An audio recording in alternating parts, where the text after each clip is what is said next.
Yeah, welcome into the show, everyone. I'm Preston Poole. That's Tyler Adams. This is Unadvised here on the Sports Animal YouTube, Facebook, and our very own X account at Unadvised Pod here on a lovely Thursday evening here in the Oklahoma City metro. It is no longer negative degrees outside. It's up in the 70s, thank God. In February, I'll take it. Lot to talk about today, T-Bag, but first, how are you doing? I'm doing great because of this weather. And have we beat winter?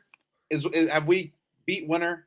The forecast looks great for the next 10 days, and then we're it does halfway through the month, and then it's I March. think we might get some severe weather here in the next 10 days or so. Oh boy! So spring might arrive early for us here in Oklahoma. But I I think we're gonna have like a St. Patty's like snowing or something. Yeah.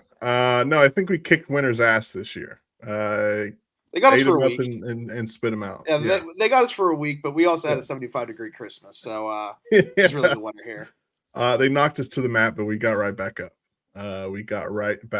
Again, lots to talk about today. We'll get into some of the trades from the NBA as the trade deadline was just a few hours ago. And then we'll preview the big matchup this weekend between the New England Patriots and the Seattle Seahawks there in the Bay Area. What Super Bowl is this? Super Bowl 60. Oh, wow. 60. This is Super Bowl 60. Yeah, I for some reason I thought it was like 50, 57, or 58. I'm not good with the Roman numerals. So I was really good 10 years ago when it was just 50.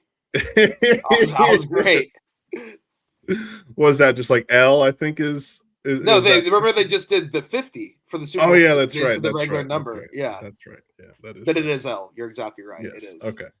Look at that. Maybe I am smart after all. All right, let's just rip the Band-Aid off. Let's get into some of these trades. First off, I mean, we are in Oklahoma City, so we might as well talk about the trade that the Oklahoma City Thunder pulled off. Was it yesterday? They pick up guard Jared McCain, second-year guard, I should say, Jared McCain from the Philadelphia 76ers. They traded a 2026 first-round pick that was originally the Rockets' first-round pick. They traded one 2027 second-round pick, which is the most favorable between Oklahoma City, Houston, Indiana, or Miami. 228 second-round picks from OKC and Milwaukee. They also traded Ousmane Dieng to the Hornets, who then traded him to the Bulls, and they received center. Who then traded him to the Bucks. To the Bucks, yeah. He's been traded to. He's been on 4 different teams in the last 24 hours, literally. And the Thunder got in that trade. They got back Mason Plumlee, who they waived to make room for McCain, who is a member of the Oklahoma City Thunder. And if you're out there and saying, "Who the hell is this guy?" He played at Duke. He was through 25 games last year, probably the favorite for Rookie of the Year. Then he tore his meniscus and didn't play again the rest of the season. He's been trying to come back from injury. He had an injured finger on his shooting hand to start this season, so he's still kind of trying to work his way back from injury. But T-Bag, this is a guy that I kind of liken him to a right-handed A.J. Mitchell. Yeah, and he can also shoot the hell out of the ball from beyond the arc. Shot like 40%, I think, from 3 at Duke, and I think he was even around 40, in that first season, 25 games or so last year. Yeah, so he can shoot the hell out of the ball.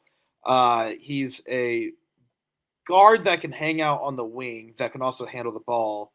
So he's one of those guys where it's like, okay, like, you're just investing a little stock into this guy, and if it pans out, it's going to be a hell of a hit because you're going to have him for cheap for the next 3 seasons, or I guess 2 seasons after this with his rookie contract. And obviously, the Thunder are probably going to have decisions to make this summer, so you need cheap labor. I don't think there's any probably about it. They are going to have to make some tough decisions. Unless Lou Dort and Isaiah Hartenstein want to restructure their deals for very team-friendly options, and there's going to be decisions to make. Yeah. And so it's just one of those guys where I kind of think about it, Preston. I don't know how much we're going to see him contribute this year, and obviously in the regular season we'll see him a bunch. But I'm saying come April and May, and hopefully into June, I don't know how much we're going to see him. But I think this is more of like all right, let's get him into the system, develop him, and next year hope he can be a key rotational piece on this team because he does have a ton of upside. And if you're sitting out there wondering like why did Philly trade him if he has all this upside? Because Philly has a bunch of really good guards right now. They have a stockpile of guards, and they just had to release, get rid of one of them, and Jared McCain just was the guy they saw fit to do that. So I'm excited. I think it's a good trade, and it's just one of those trades where it's no risk really and high reward. And see, I'm kind of opposite of you. I do think he can contribute to this team this season if he is, fully healthy and has worked his way back. Now, I'm not saying immediately. Like, I'm not saying Saturday he's going to come in. He's playing Saturday though. He will play Saturday because there's going to be guys out, but I'm not saying he's going to go out there and get 35 minutes on Saturday. That's not going to happen. He'll probably get 10 or 15, something like that, and we might even see him on the blue for a little bit. But I do think this is a guy, T-Bag, in the playoffs that if he has worked his way back from injury, can come in and he can knock down some shots for you in the playoffs. And I'm not saying like big, massive moments, but times where Shea's off the court. And maybe you run a lineup of like him, AJ Mitchell, and like Cason Wallace are three of your guards that are out on the floor. Because the Thunder like to play, a lot of guards at times. They like to run small lineups at times. So I think of this, though, as this kid is way more talented than Ousmane Dieng. So you get rid of Ousmane Dieng and bring in a guy that's a lot more talented than him. And it's a cheaper salary for a longer deal. Exactly. And let's be honest, Ousmane Dieng is not long for the NBA. Probably not. And I know Oklahoma City fans, kind of liked Ousmane Dieng. It's fun lore. Yeah, exactly. Let's be honest. He's on the Poku route currently at the moment. He'll be back in France playing somewhere. Yeah, a very common trajectory as Poku. But I mean, I'd move to, I'd play in the NBA for 4 years and make $12 million before I go back to my home country, make $2 million playing basketball over there. Ousmane Dieng is fine. Yes, he will be just fine. He may not be long for this NBA world, but he gets to go play with Giannis to close things out. So how cool is that?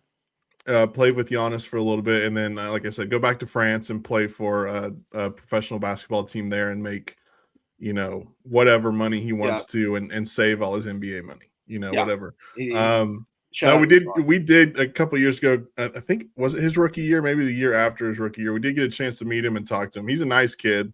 So I wish nothing but the best for Ooze. But just very clear that he was not in the Thunder's plans moving forward. The only thing where I'm like, hey, the only question I have on this trade is why didn't we wait until like 11 o'clock last night? So Ousmane could have played against San Antonio and just had an extra body out there, just one extra guy on the bench. Because Sam was like, I'm in. You have my word. Handshake deal. But can we make this official like around 11:30 maybe? I don't think he would have been the difference in that game. No. It's not even the difference. It's not even the difference. It's just like, I mean, having 9 bodies instead of 8. I've never seen a team so gassed in my life walking off the court. Kenny Hustle after the game was like, I don't know how Shea and like J-Dub and all these guys do this. Like he's like, I played 35 minutes. I can't do this ever again. Yeah, they did. J-Will played 40 minutes. Yeah, he did. But sometimes you need that. It's fun. That was one of my favorite Thunder games. I mean, so I was watching. We can talk about OSU basketball in a second, but I was watching the OSU basketball game. That game had all my focus because that was how to get that one, how to find a way to get it. But I was able to watch all the fourth quarter of the Thunder game actually, and it was my favorite quarter of basketball I think I've watched this season. Frustrating but fun because of the valiant effort that was being displayed out there. I didn't even look at the box score. I'm about to pull the box score up. Oh, it's hilarious now. I was going to say Jay Will was the highest score in that game, but no, Kenrich and Keldon Johnson tied with 25 points, were the highest score in that game. The Thunder lose by 10. Again, they had 8 guys against the San Antonio Spurs. That's why, a month and a half ago when everyone was up in arms when the Thunder lost a couple of games to the San Antonio Spurs, I was like, hey, let's cool it down a little bit, guys. Are we sure the Spurs are, going to be as good as they are right now the rest of the season? and they're like just above 500. I think that game last night put them above 500 their last 10 games. Like they haven't been playing like fantastic basketball. And the thing is too, the Spurs are more than likely now. I know they can still be the 4 or the 5 seed. I know that's still very much up in the air, but I think the Spurs are probably going to be a 2 or 3 seed. Yeah, and that's what we were talking about too. 6 weeks ago, Preston, was they have to get to the West. If they're the 2 or 3 seed, they're going to have to get to the Western Finals to play the Thunder. Yeah, and no matter who you're playing in the Western Finals, is going to be a pretty freaking good basketball team. Yeah.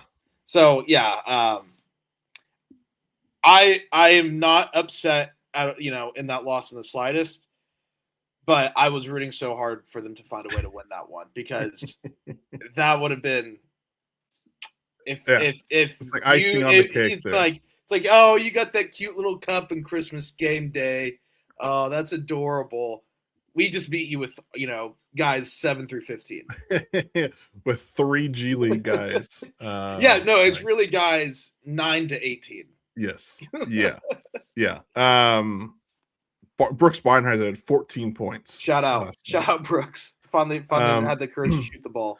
By the way, Jared McCain is actually on the box score for the Thunder from that. Yeah, he is. I saw that.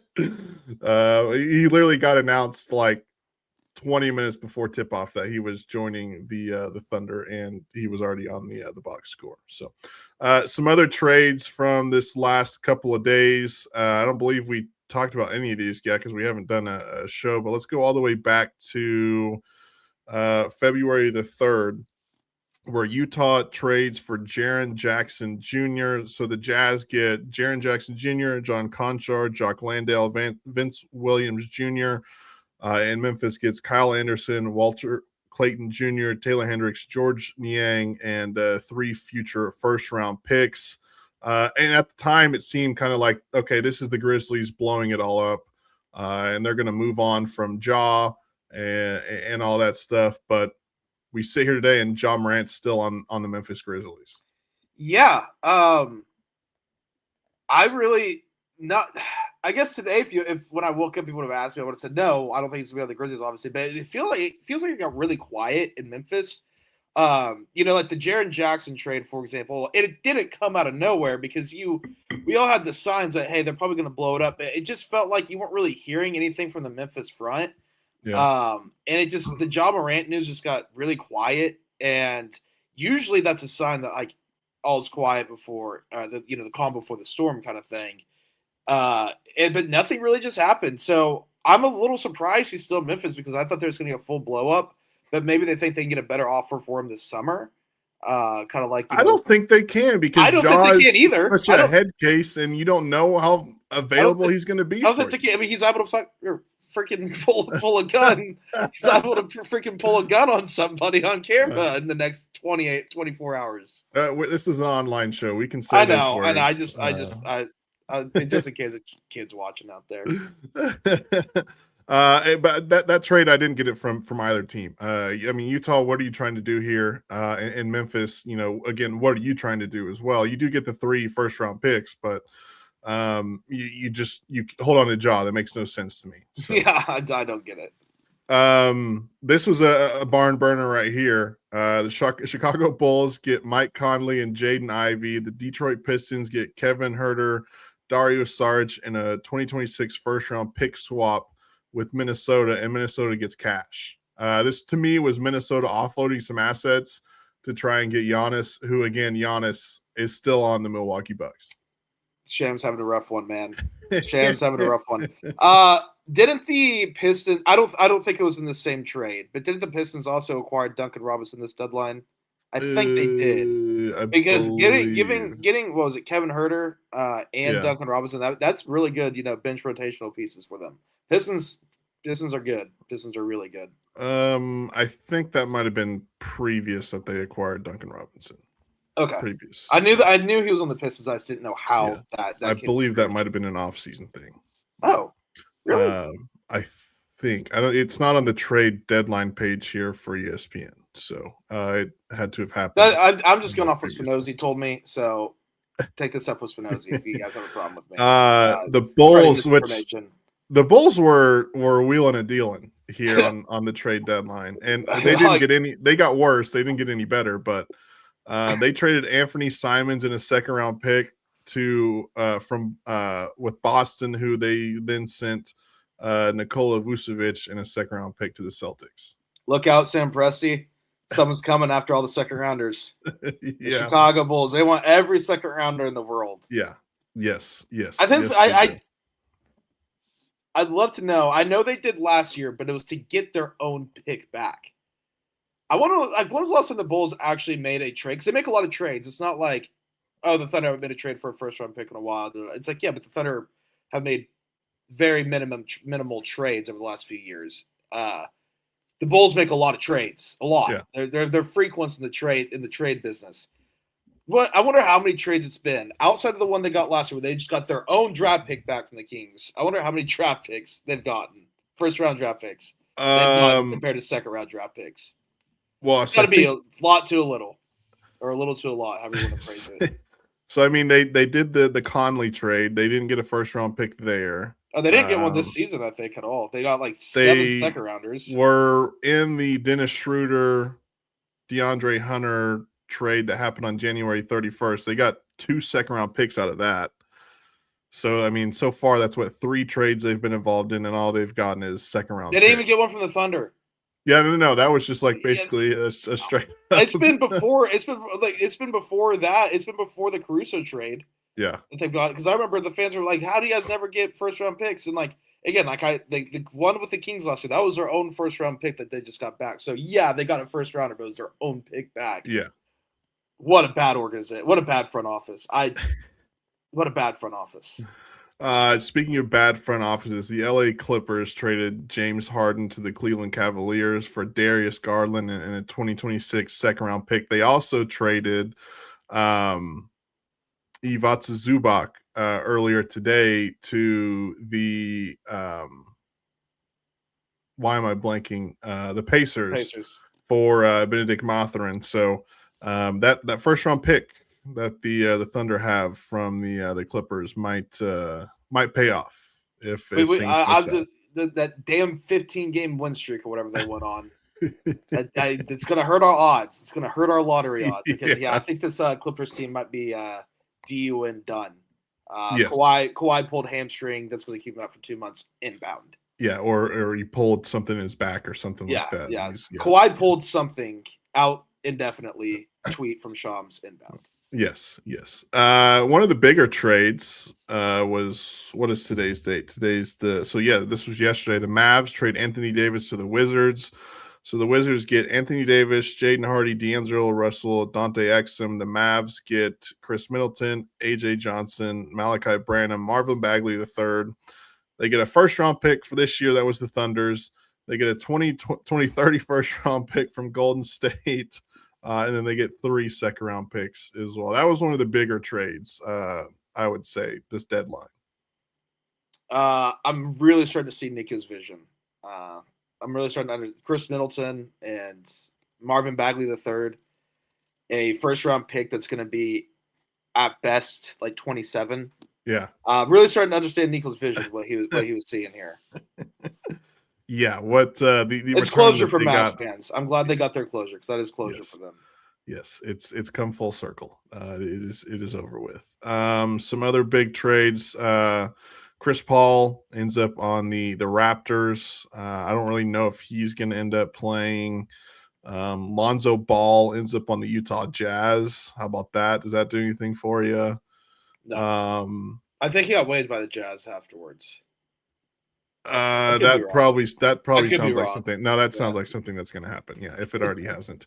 That sounds right.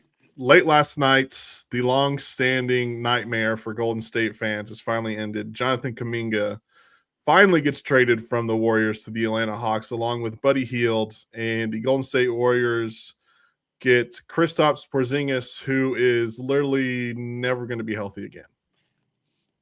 I don't get it really from both sides. Hasn't played in 2 years, I think. Yeah, I don't really get it from both sides because I feel like the Hawks could have just kept on to that Porzingis contract to match the salary, maybe for Giannis this summer or something.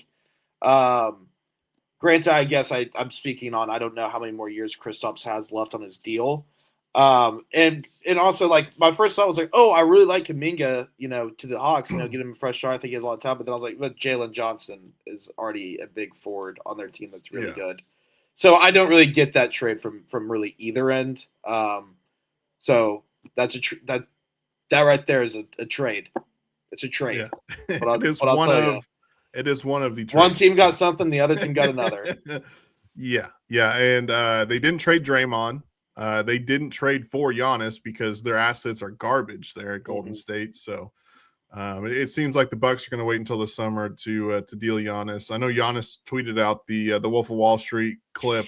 I'm not effing leaving. Yeah, I mean, because he's leaving in the summer. Yeah. I think everyone can like agree on that. Yeah, well, it's a caption too, like what was it, like chase, like you don't chase greatness, it comes to you, or something like along those lines. Yeah, something pretty much saying I don't need to go chase it because it'll come to me because I'm that good. Well, he's even though I mean, Dame didn't work out there. Name the other players that have been brought into Milwaukee that haven't worked since they won that title in 21. So other than that, I think that's about all of the big trades, worthwhile. The rest were just some names that, casuals, I mean, and kind of like myself, are like, I couldn't tell you who the hell Kobe Brown is, who got traded from the Clippers to the Pacers. Don't know who Hunter Tyson is, who the Nuggets traded to the Nets. Oh, I didn't know that the Nuggets had a Hunter Tyson. Yes, they did. That sounds like a tight end, Hunter Tyson. He sounds like he's now a Brooklyn Nets. Oh, he's now a Brooklyn Nets. So, one under the radar though, Jose Alvarado going to the Knicks. I do kind of like that. Yeah, that was under the radar. Yeah, because they need something up for their defensive end too. They need a voice in there to lead that defense. And then Eric Gordon, who's like 75 he's in years the league old. Still? He got traded to the Memphis Grizzlies from the 76ers. Oh, wow, what a way to close out your career. Here I am just crapping on a guy for still playing in the NBA. I'm like, yes, go play for the hapless Memphis Grizzlies in the NBA. The ripe age of like a million. Yeah. So, while we're still on basketball, let's talk about Oklahoma State. Big win last night against BYU at home in Stillwater. I mean, I wasn't putting last night in the must-win category because like we all had our questions about this team. But that was definitely, if you want to make the tournament, you have to win tonight. Like I know it's BYU, I know they're ranked 16, you're the underdog. But if you want to make the tournament, you got to win tonight. And they won. And here they are. That's the difference between 3-6 and 4-5 in conference play. They are on pace. If you just get to the magic number 8, they're on pace right now to give themselves a chance at March Madness. That's the bare minimum to give them a chance at March Madness. Do or die every game from here on out. Probably starting after this weekend because they play the number 1 Arizona Wildcats in Tucson. So maybe like after that game, then it's do or die every game on out. But this team is good enough to beat anybody in the Big 12, probably at home, maybe not on the road. They're good enough to beat anybody in the Big 12 at home. They're also good enough to lose to anybody in the Big 12. So it's going to be quite the ride to buckle up in if you're an OSU fan for the next 4 weeks. And then obviously the chants going around Preston last night. How much truth is there to that? Because I didn't watch. I was paying attention. I'm obviously biased. I'm obviously very biased in this matter. So for those that haven't heard, BYU has had an issue. This isn't just an OSU thing. BYU has had an issue for a while, a long time, of student sections chanting "F the Mormons," like "F the Mormons," boop boop boop boop. Which is bad. Like you shouldn't do that. Like that's just goes without saying. We disavow that.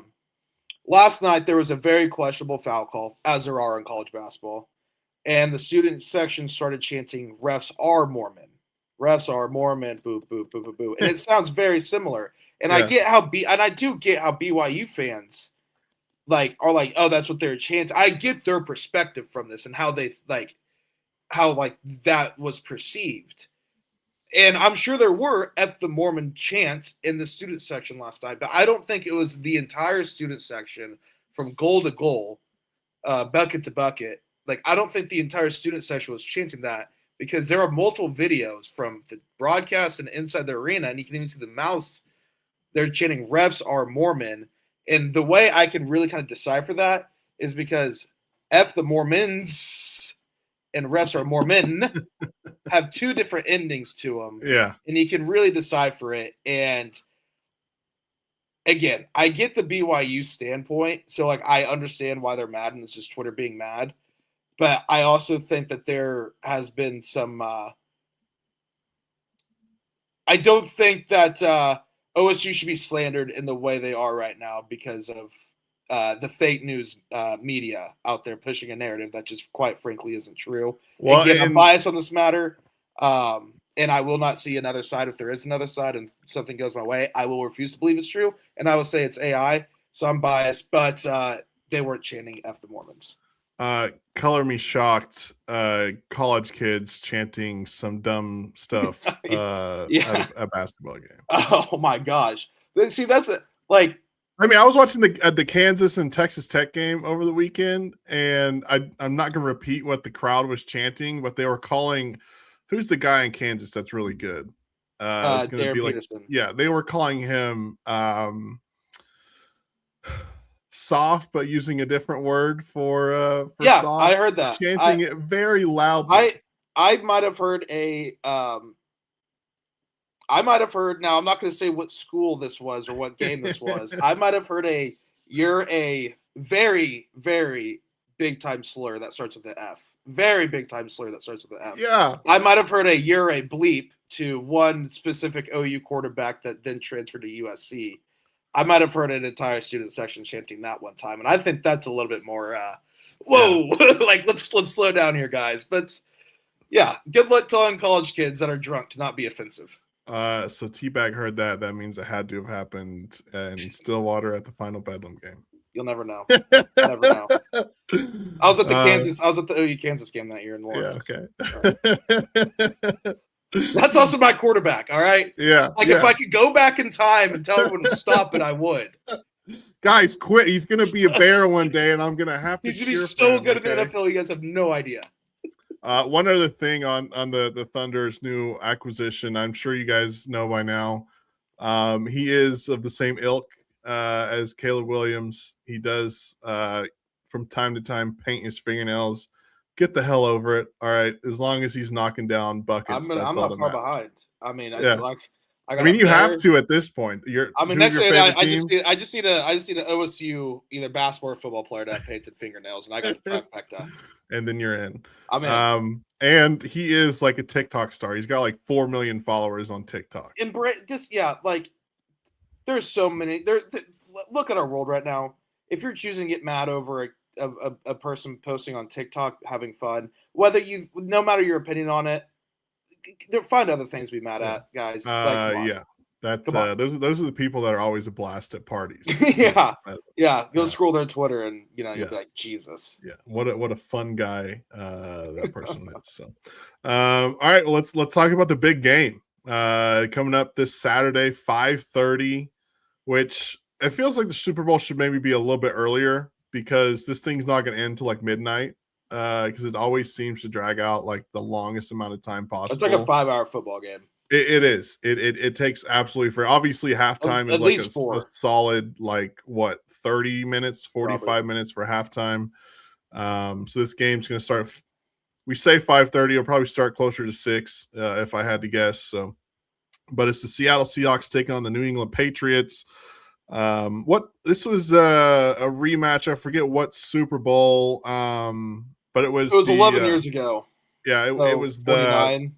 the Marshawn Lynch. They didn't hand it off to him. They threw it and they lost. The Seahawks did. And the Patriots ended up winning that one. So this is a rematch technically, even though none of those people are still there on either team. I look at this game and I want to give the Patriots a chance. And I know there's a lot of people that we work with that are giving the Patriots a chance, but I think this is all Seattle, man. I think Seattle could win this one by a touchdown or 10 points. I'm all over the Patriots only because I have no reason to pick the Patriots. I can't sit here and tell you, Preston, will this match up or that.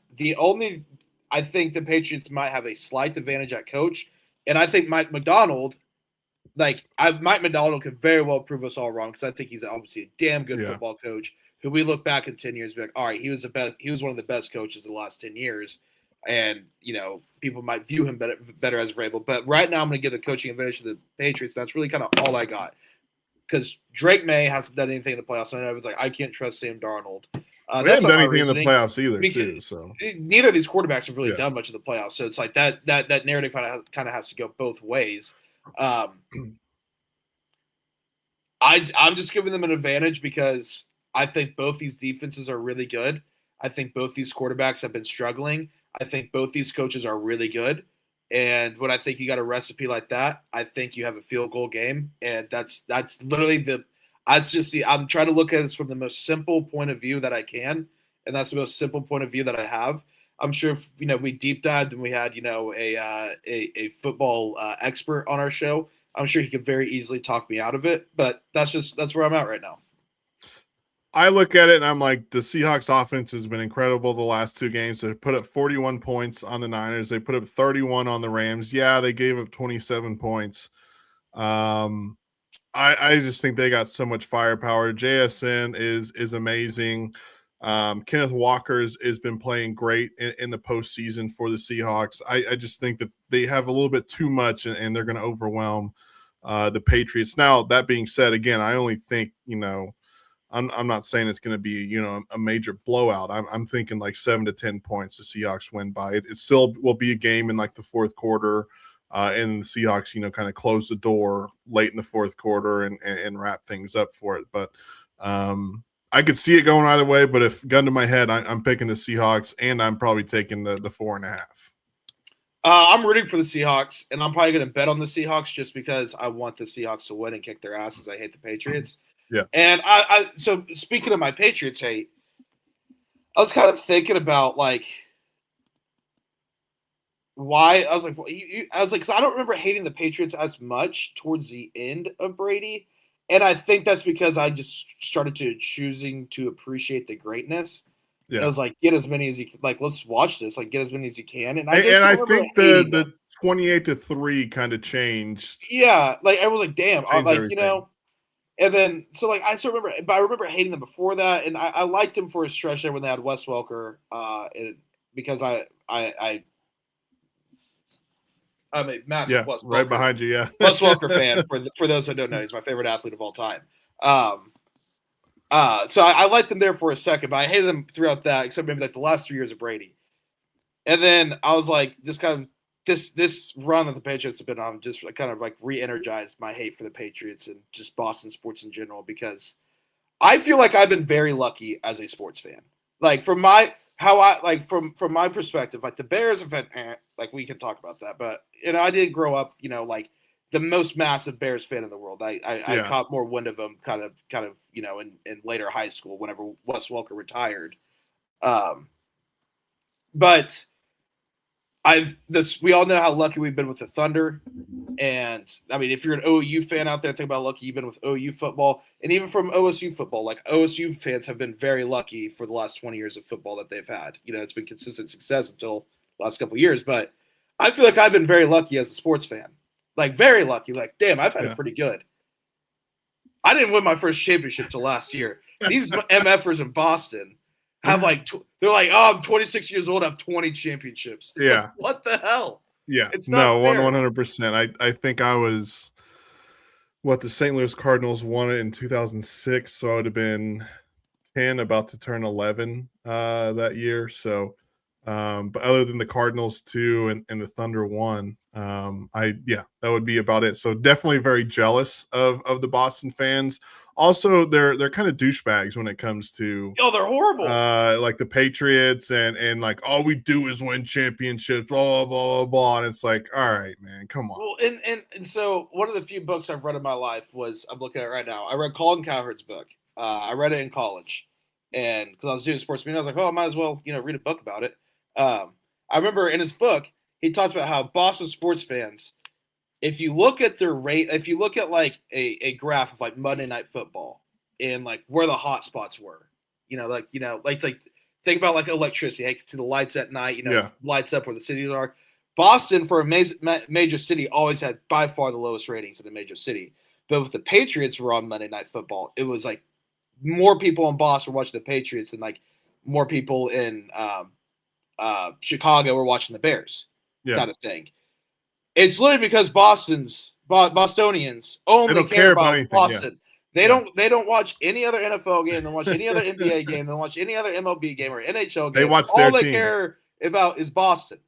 And it's annoying because then when their Boston teams do go through dry spell, it's like, I'll be a Celtics fan and watch them win the championship real quick. I'll come back to the NFL thing later. Yeah.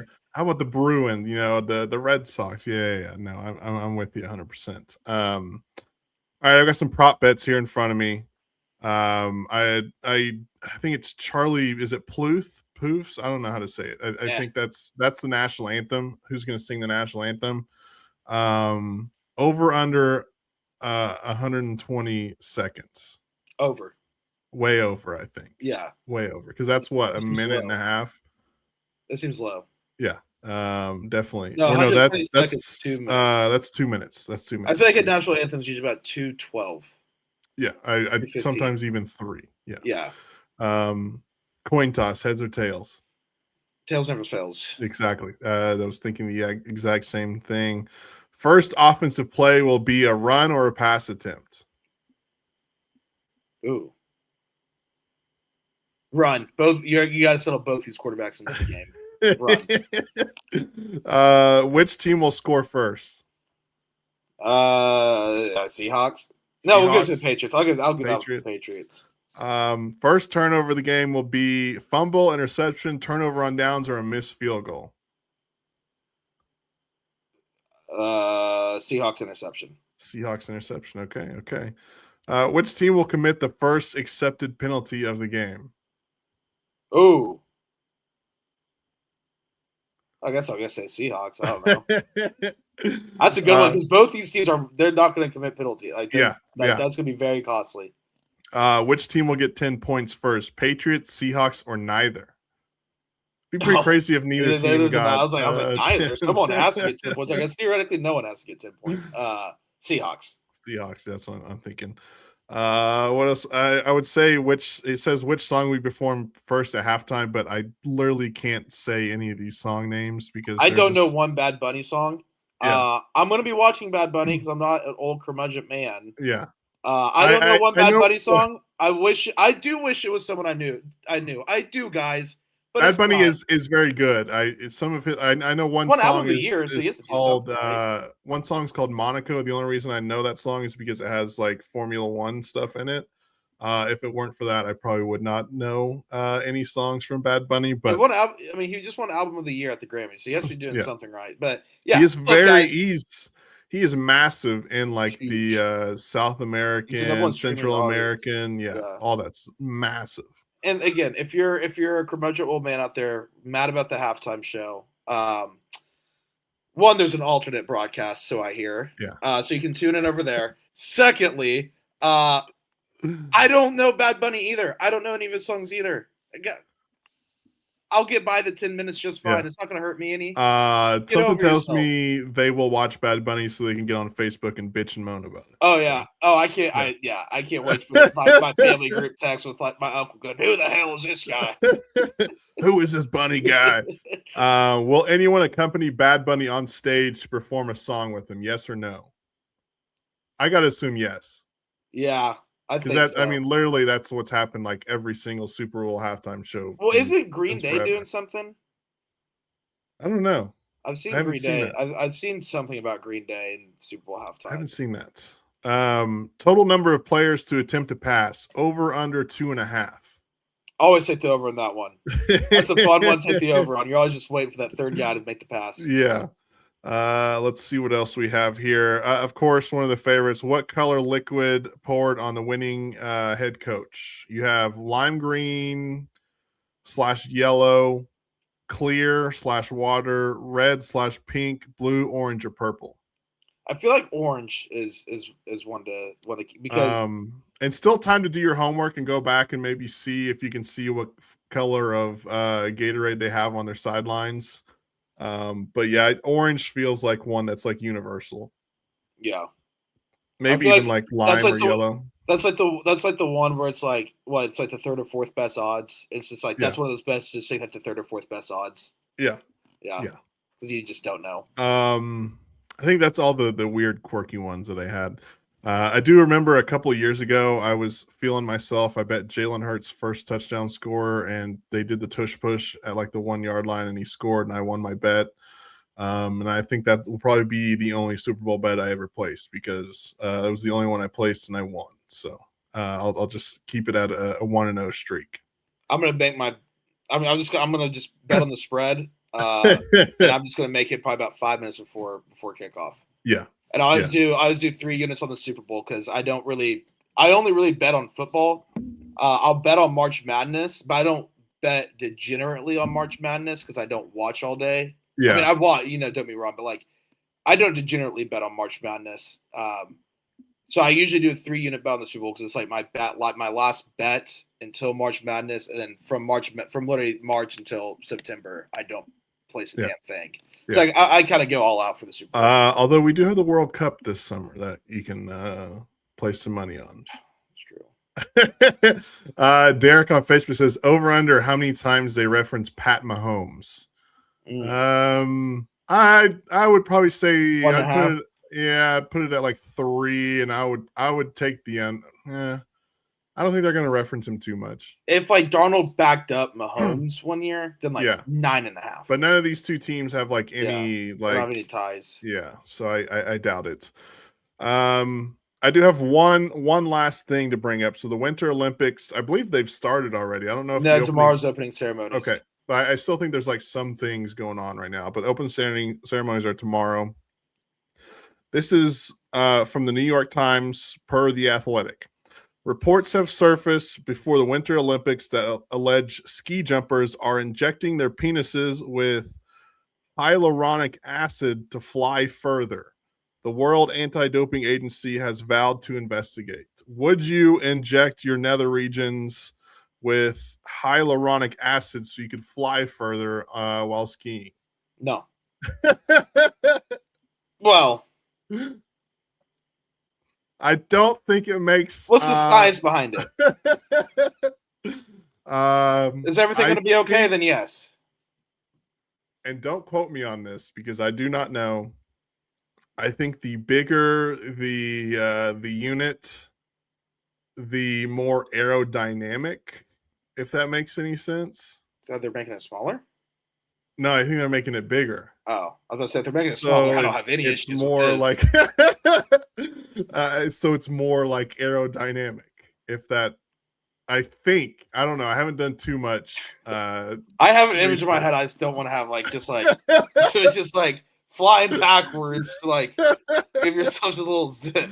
Well, everything's tucked up in there, So, yeah. But yeah, I saw that. Derek does ask, "What's your favorite Winter Olympics?" All of it. I'm a Winter Olympic guy. I was talking with Kale yesterday, and he was like, "You into the Olympics?" I'm like, "I'm more into the Summer Olympics, but I'll watch the Winter Olympics. I'm definitely gonna watch hockey.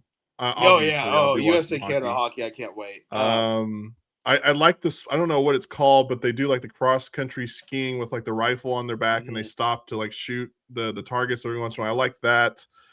Mine's probably the when they hit the flag skiing, like the speed skiing. Yeah. Oh, speaking of, Lindsey Vonn tore her ACL. I don't know how.